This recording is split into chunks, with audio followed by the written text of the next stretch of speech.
On June 9, 1978, a Ford Pinto was rear-ended on a quiet California road. The car burst into flames almost instantly. Inside were 3 teenage girls. None of them made it out alive. The shocking part? This wasn't an isolated accident. It was part of a much bigger story, a story Ford desperately wanted to keep quiet.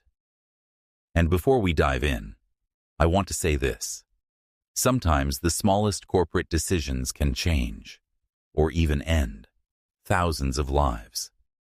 If you care about uncovering the truth behind these hidden stories, make sure you subscribe. You don't want to miss what's coming.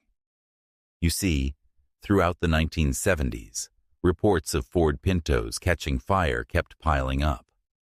The story was always the same. A rear-end collision, even at low speeds, would send the car up in flames. Soon, lawsuits began to emerge. Families claimed their loved ones had died horrific deaths inside cars that should have been safe. Ford, however, denied responsibility. But behind the scenes, something very different was happening. The Pinto's gas tank was the problem. It was placed just 9 inches from the back bumper. In crash tests, even a minor impact would rupture the tank, spilling gasoline everywhere. But here's where it gets dark. Ford knew about this before the Pinto even hit the market. Engineers had already discovered the flaw. They even suggested a simple solution: adding a rubber bladder or moving the tank location. The cost? About $11 per car.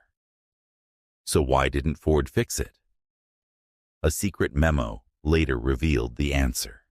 Ford had calculated what was cheaper: paying for repairs on millions of cars, or paying for the lawsuits after people died. The result of this cost-benefit analysis was chilling. Ford concluded it would be cheaper to settle the lawsuits than to fix the cars. In black and white, they put a price tag on human lives. In one tragic case, a family's Pinto was struck from behind at just 30 miles per hour. The vehicle erupted in flames, and 2 passengers were burned alive. Their deaths became the centerpiece of a trial that shocked America. Jurors were horrified by Ford's memo. For the first time, the public saw undeniable proof that profit had been chosen over safety. The backlash was enormous. By the early 1980s, Ford faced more than 100 lawsuits. Pinto's reputation was destroyed. In 1980, the company finally recalled 1.5 million cars, the largest recall in automotive history at the time. But for many families, it was too late. Estimates suggest at least 500 people died in Pinto fires. Some experts claim the real number is far higher. So what really sank the Pinto? Not just a bad design, not just an accident. It was a deliberate choice made in a corporate boardroom.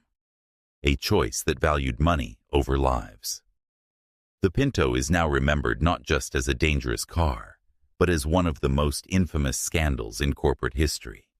It's a haunting reminder that sometimes the real danger isn't the machine itself.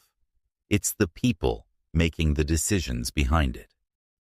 If you want more stories like this, about the mistakes, scandals, and secrets that changed the world, make sure you subscribe.